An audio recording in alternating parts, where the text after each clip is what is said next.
स्वागत है आपका आज की चाय पे। ये है एपिसोड 2 कलयुग की कहानियों का।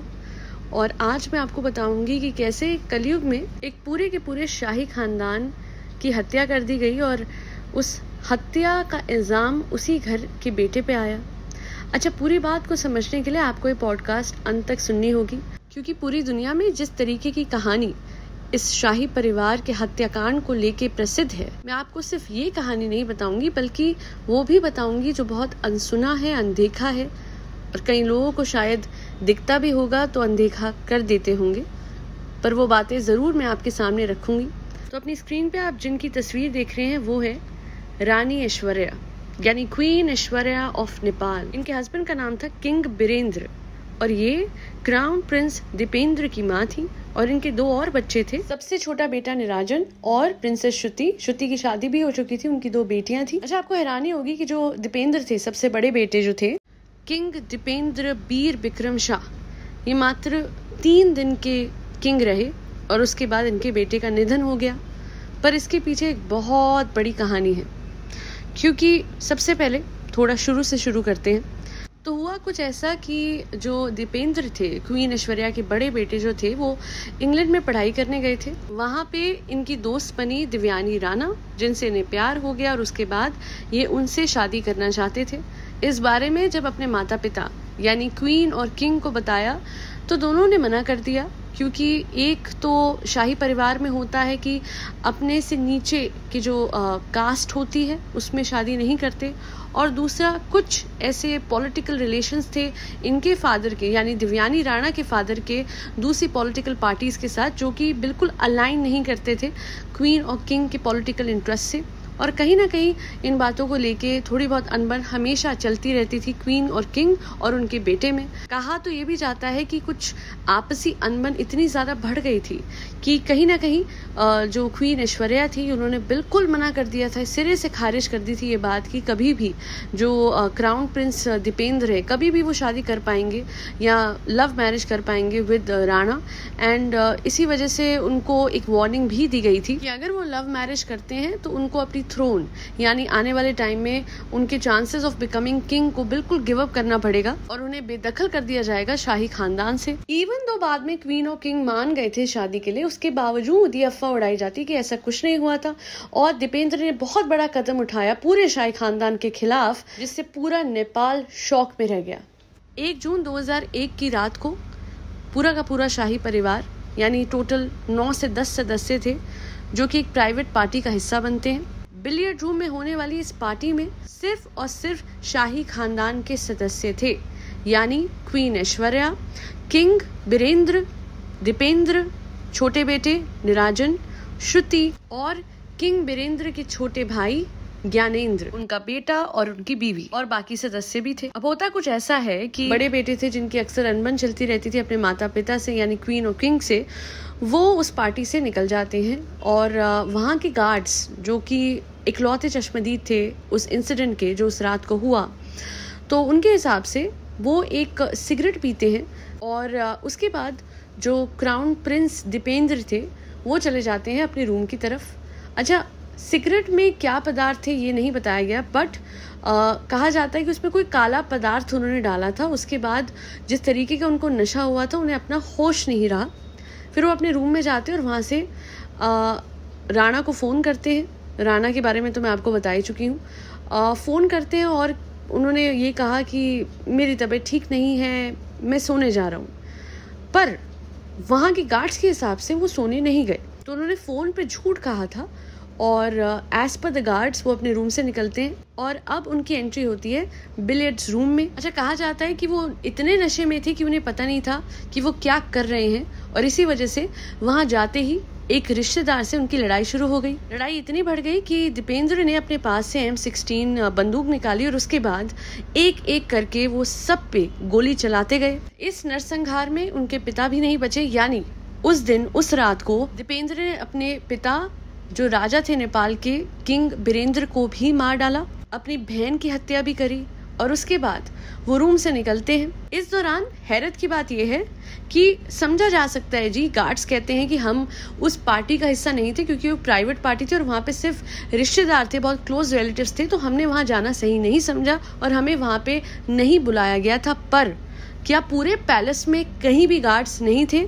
और मैं आपको ये भी बताती हूँ कि उन्होंने बाद में बताया कि हमने जैसे ही गोली की आवाज सुनी और हम बिलियर्ड्स रूम की तरफ गए। अजीब बात तो यह है कि वो कहते कि हमने अंदर जाने की पूरी कोशिश करी। ये शीशे का रूम था, वहां पे शीशे के गेट लगे थे, पर वो अंदर नहीं जा पाए। ये गार्ड्स थे, सोचिए रॉयल फैमिली के गार्ड्स ये कहते हैं कि हम अंदर नहीं जा पाए and we tried to break the glass door but वो अंदर से लॉक था। चलिए एक बार को मान लेते हैं कि अंदर नहीं जा पाए, पर जब प्रिंस दीपेंद्र वहां से बाहर निकले थे क्वीन ऐश्वर्या और उनके बेटे को मारने के लिए, तब कहाँ थे गार्ड्स? क्या उनका फर्ज नहीं बनता था कि सबसे पहले वो प्रोटेक्शन प्रोवाइड करे क्वीन को और उनके बेटे को जो बाहर थे, जो बच सकते थे? पर ऐसा कुछ भी नहीं हुआ। तो जैसा कि मैंने आपको बताया, सबको मारने के बाद दीपेंद्र बाहर निकलते हैं, गार्डन की तरफ जाते हैं। गार्डन में छुपी थी क्वीन ऐश्वर्या और उनके बेटे। लोगों के हिसाब से, मतलब वहां के गार्ड्स के हिसाब से, दीपेंद्र बिलियर्ड्स रूम से बाहर निकलते हैं और उसके बाद सबसे पहले अपनी माँ की तरफ भागते हैं। इस दौरान जो निराजन है वो अपनी माँ का पूरा प्रोटेक्शन करते हुए, उनको ढकते हुए कहते हैं, नहीं इन्हें मत मार, मुझे मार दे, इन्हें मत मार, ये तेरी भी माँ है। पर नहीं, ऐसा कुछ भी सुना नहीं दीपेंद्र ने, और वहां के गार्ड्स के हिसाब से दीपेंद्र ने गोली चलाई निराजन पे और उसके बाद अपनी माँ को भी नहीं छोड़ा। उस रात पूरी की पूरी नेपाल की रॉयल फैमिली की हत्या कर दी खुद वहां के क्राउन प्रिंस ने। यानी अब वो प्रिंस जो कि राजा, खुद राजा बन चुका था, क्योंकि ऑब्वियसली सब मर चुके थे, तो इस टाइम पे क्राउन किसका होता? दीपेंद्र का। दीपेंद्र कौन? वो जिसने सबको मारा। Now comes the twist. उस दीपेंद्र ने सबको मारा, पर एक इंसान और उसका परिवार बच गया, और वो थे किंग दीपेंद्र के छोटे भाई ज्ञानेंद्र बच गए और उनका बेटा और बीवी भी बच गए।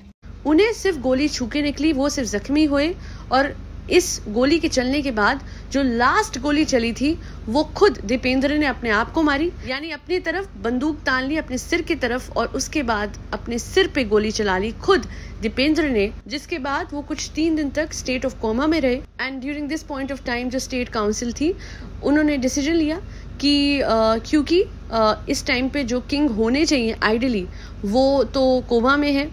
खैर उन्होंने सबकी हत्या करी, पर जो सक्सेशन में, लाइन ऑफ सक्सेशन में थे तो वो तो यही होते दीपेंद्र, वो कोमा में थे, तो और कौन हो सकता है? तो इस टाइम पे हल्के जख्मी जो थे यानी ज्ञानेंद्र जी को बनाया गया किंग फॉर टाइम बीइंग। और उसके बाद 3 दिन बाद दीपेंद्र जो है उनका निधन हो जाता है, और जिनको क्राउन दिया जाता है वो थे ज्ञानेंद्र, यानी जो दीपेंद्र के चाचा थे, और उस पूरे हत्याकांड में यानी पूरी रॉयल फैमिली में से जो एक जिंदा बचे थे वो थे ज्ञानेंद्र, और उन्हीं को राजा बना दिया जाता है और वो बन भी जाते हैं।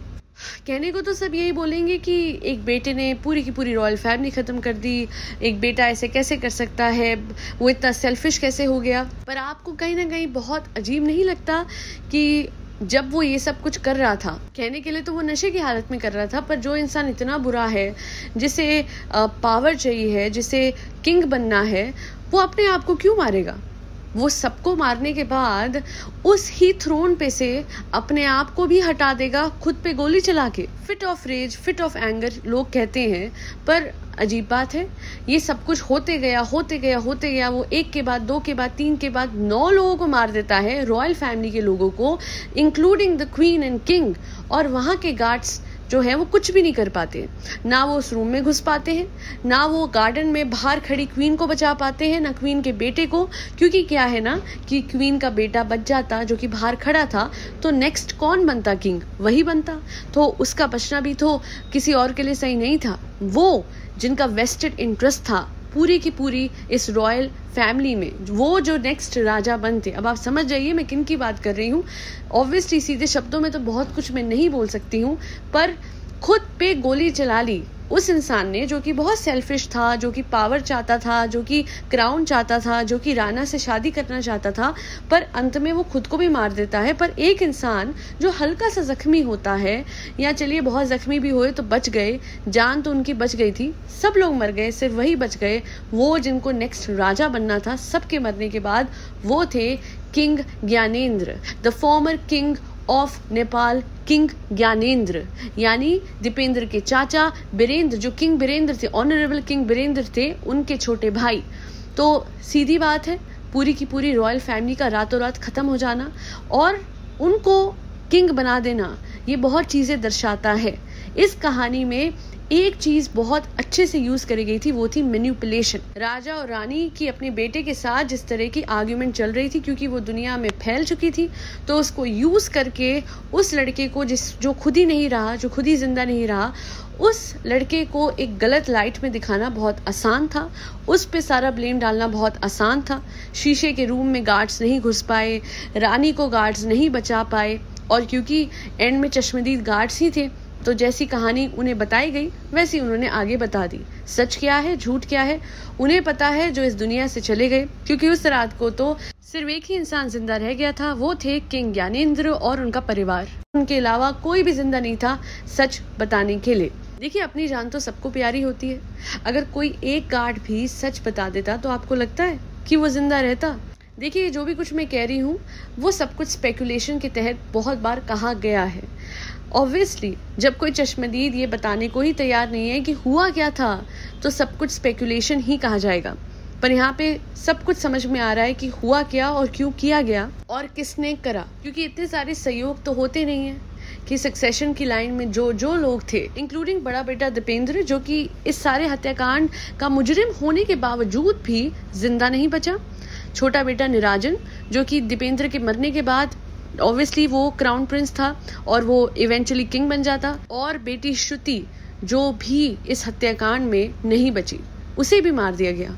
तो सारे के सारे सहयोग ये बताते हैं कि कहीं ना कहीं ये एक बहुत बड़ी कॉन्स्पिरेसी थी, ये एक बहुत बड़ा प्लान था। सत्ता की भूख ने एक ऐसे आदमी को अंधा कर दिया जिसे सिर्फ पावर चाहिए थी, और पावर उसे मिली भी। पर नेपाल के लोग जो बेहद प्यार करते थे रानी ऐश्वर्या को और किंग बीरेंद्र को, उन्हें कहीं ना कहीं सब कुछ समझ आ रहा था, और इसी वजह से महज 7 साल के अंदर अंदर ये जो सत्ता थी, ये मोनार्की थी, सब खत्म हो गई।